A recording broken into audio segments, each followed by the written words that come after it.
আসসালামু আলাইকুম। এটিএন বাংলা সংবাদে সবাইকে স্বাগত জানাচ্ছি তনুজা দাস। জগন্নাথ বিশ্ববিদ্যালয় কেন্দ্রীয় শিক্ষার্থী সংসদ জকসু এবং হল সংসদ নির্বাচনের ভোট গ্রহণ শেষে চলছে গণনা। এ পর্যন্ত মোট 20টি কেন্দ্রের ফল পাওয়া গেছে। প্রাপ্ত ফলাফলে ভিপি পদে ছাত্রদল সমর্থিত প্রার্থী মোহাম্মদ রাকিব 1142 ভোট পেয়ে এগিয়ে রয়েছেন।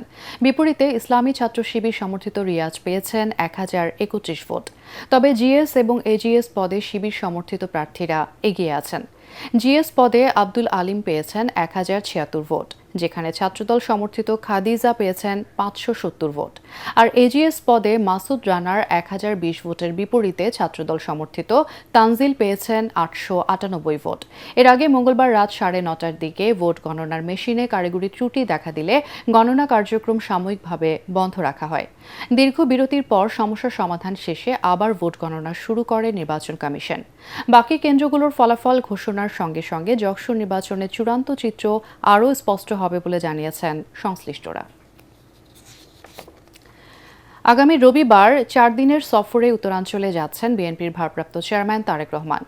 উত্তরবঙ্গের 9 জেলায় ধর্মীয় এবং সামাজিক এই সফরে তারেক রহমান মওলানা ভাসানী, শহীদ আবু সাইদ সহ জুলাই যোদ্ধা এবং তার নানি তৈয়বা মজুমদারের কবর জিয়ারত করবেন। এছাড়াও জুলাই শহীদদের পরিবারের সদস্যদের সাথে সাক্ষাৎ করবেন তারেক রহমান। বিএনপির ভারপ্রাপ্ত চেয়ারম্যানের একান্ত সচিব এবিএম আব্দুস সাত্তার স্বাক্ষরিত গণমাধ্যমে পাঠানো বিজ্ঞপ্তিতে সফরের বিস্তারিত জানিয়ে জেলা প্রশাসক, রিটার্নিং অফিসার সহ সরকারের সংশ্লিষ্টদের সহযোগিতা চাওয়া হয়েছে।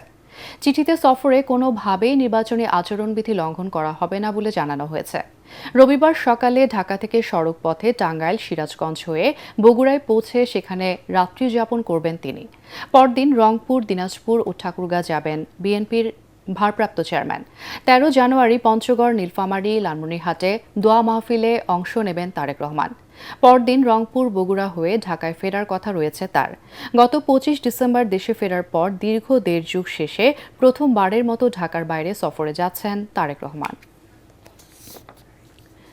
সাবেক প্রধানমন্ত্রী ও বিএনপি চেয়ারপারসন বেগম খালেদা জিয়ার মৃত্যুতে শোক এবং সমবেদনা জানিয়েছেন জাতিসংঘের মহাসচিব অ্যান্তোনিও গুতেরেস। অন্তর্বর্তী সরকারের প্রধান উপদেষ্টা ডক্টর মোহাম্মদ ইউনূসের কাছে লেখা চিঠিতে তিনি বলেন, দেশের প্রথম নারী প্রধানমন্ত্রী হিসেবে বেগম খালেদা জিয়া ইতিহাসে অনন্য স্থান অধিকার করেছেন।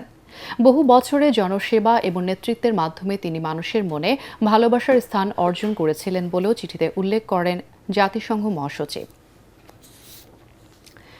যুক্তরাষ্ট্রের ভিসা বন্ড তালিকায় এবার যুক্ত হলো বাংলাদেশের নাম।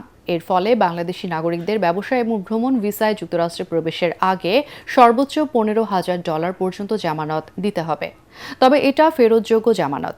নতুন এই নীতি আগামী 21 জানুয়ারি থেকে কার্যকর হবে বলে মার্কিন পররাষ্ট্র দপ্তরের ওয়েবসাইটে জানানো হয়েছে। এই তালিকায় 38টি দেশ রয়েছে। বাংলাদেশ ছাড়াও রয়েছে দক্ষিণ এশিয়ার নেপাল ও ভুটান। এছাড়া আফ্রিকা ও লাতিন আমেরিকার বেশ কিছু দেশকে তালিকায় অন্তর্ভুক্ত করা হয়েছে। মার্কিন পররাষ্ট্র দপ্তর জানিয়েছে, তালিকাভুক্ত দেশগুলোর পাসপোর্টধারী ব্যক্তিরা ভ্রমণ ও ব্যবসার জন্য যুক্তরাষ্ট্রে প্রবেশের আবেদন করতে পারবেন। তবে সেক্ষেত্রে আবেদনকারীকে 5,000, 10,000 অথবা $15,000 বন্ড জমা দিতে হবে। ভিসা সাক্ষাৎকারের সময় এই জামানতের পরিমাণ নির্ধারণ করা হবে। চলমান শৈত্যপ্রবাহে দেশের বিভিন্ন স্থানে তাপমাত্রা উল্লেখযোগ্য হারে কমে আসছে। আবহাওয়া অফিস জানিয়েছে, নওগাঁ, টাঙ্গাইল, গোপালগঞ্জ, চুয়াডাঙ্গা সহ 12 জেলা এবং রাজশাহী, রংপুর, খুলনা ও বরিশাল বিভাগের বিভিন্ন জেলার ওপর দিয়ে হালকা থেকে মাঝারি শৈত্যপ্রবাহ বয়ে চলেছে। আপাতত এর তীব্রতা কমার সম্ভাবনা নেই।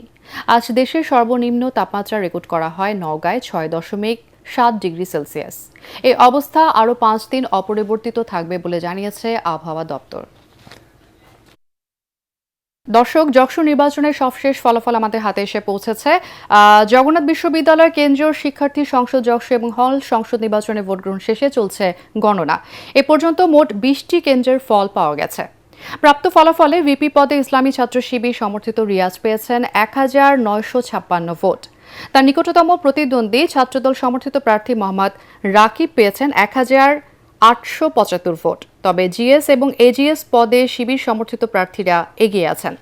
জিএস পদে আব্দুল আলিম পেয়েছেন 1275 ভোট, যেখানে ছাত্রদল সমর্থিত খাদিজা পেয়েছেন 770 ভোট।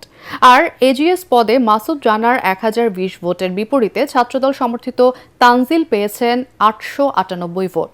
এর আগে মঙ্গলবার রাত 9:30টার দিকে ভোট গণনার মেশিনে কারিগরি ত্রুটি দেখা দিলে গণনা কার্যক্রম সাময়িকভাবে বন্ধ রাখা হয়। দীর্ঘ বিরতির পর সমস্যার সমাধান শেষে আবার ভোট গণনা শুরু করে নির্বাচন কমিশন। বাকি কেন্দ্রগুলোর ফলাফল ঘোষণার সঙ্গে সঙ্গে যশোর নির্বাচনের চূড়ান্ত চিত্র আরও স্পষ্ট হবে বলে জানিয়েছেন সংশ্লিষ্টরা। আর এই ছিল এখনকার সংবাদ। আমাদের ATN বাংলা সংবাদ ইউটিউবে দেখতে ব্রাউজ করুন youtube/ATN বাংলা নিউজ।